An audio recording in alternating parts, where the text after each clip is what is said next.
How's it going today, everyone?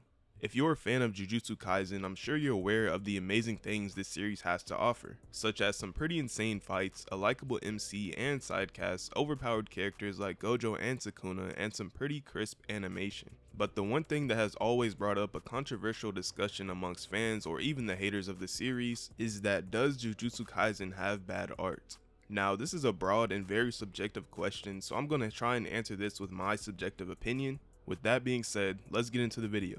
Okay, so I guess it only makes sense that we should start with the number one criticism of Gege Akutami's art. That being it looks like quote unquote chicken scratch, or simply it just looks like scribbles on a page, with even some people going as far to say that Jujutsu Kaisen is lucky to have Mappa animating this series, basically meaning Mappa is carrying JJK with its amazing animation. So let's throw up a few panels on screen for reference of what people usually show when slandering JJK's art.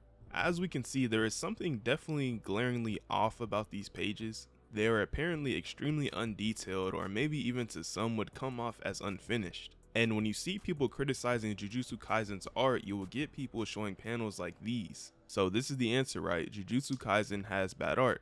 Well, not really.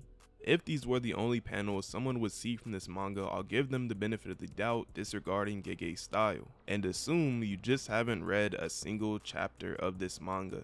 Which, to be fair, if you are an anime only seeing this, it could throw you off. But the more we get into the video, you will see the places that Gege really does shine, and as well as where he doesn't, as it's not perfect. And without looking at cherry picked panels, of course. So with that out the way, what does Gege Akutami excel at?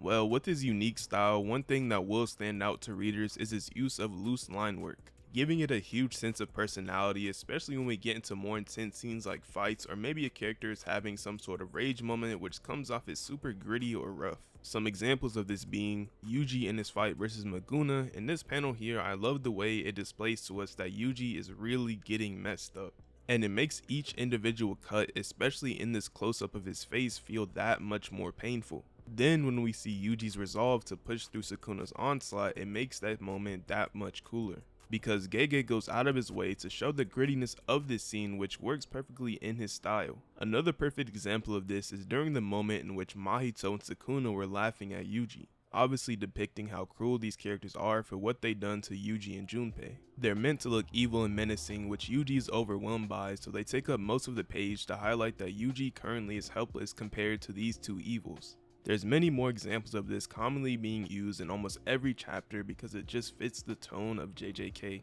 as it is supposed to be a dark and rough story, especially as it progresses, which is the author's job to portray that in their art. Everyone is entitled to their own opinion, but I think a lot of people confuse quality versus style when trying to criticize manga art. For example, let's look at Tite Kubo's style, which specializes in the use of black and white, blank space, and really sharp character models, making his style super unique. And most of us would say Kubo's art is of high quality, especially later on in the manga.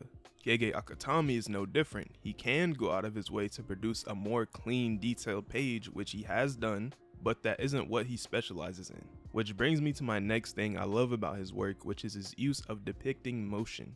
Now obviously every single manga in existence has a level of displaying motion, but it's about how you lay out the events happening in certain scenes to give it that feel. So JJK, obviously being a super fast paced manga at its core, it needs to give the reader that same feeling. So let's start with Yuji versus Maguna.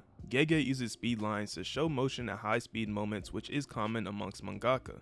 But what makes Gege's use of them so special is how specifically careful he is when drawing each movement of the fight, using complex angles and positioning of his characters to let each image flow together seamlessly. For example, Sukuna shown behind this piece of debris sent flying by Yuji, which then puts us into the perspective behind Yuji chasing this debris, with all of this being done on one page. Then we see Yuji picking up this road sign, and within less than a second has appeared behind Sukuna, with Sukuna obviously dodging it and kicking Yuji. Gege's style mixed with the use of these speed lines here make sure to go out of the way to show how fast someone is moving, where someone is moving, and what they're about to do next, with almost no missed movements in between, which creates what we call flow to help you easily visualize the fight going on. Now my favorite example of this used in this series is actually from both of Hikari's fights during the Culling games. As we all know, Hikari is a pure brawler, and Gege displays how skilled of a fighter he actually is, using a mix of grappling, heavy hitting punches, while being very precise with his movements when attacking, resulting in 2 insanely well put together fights.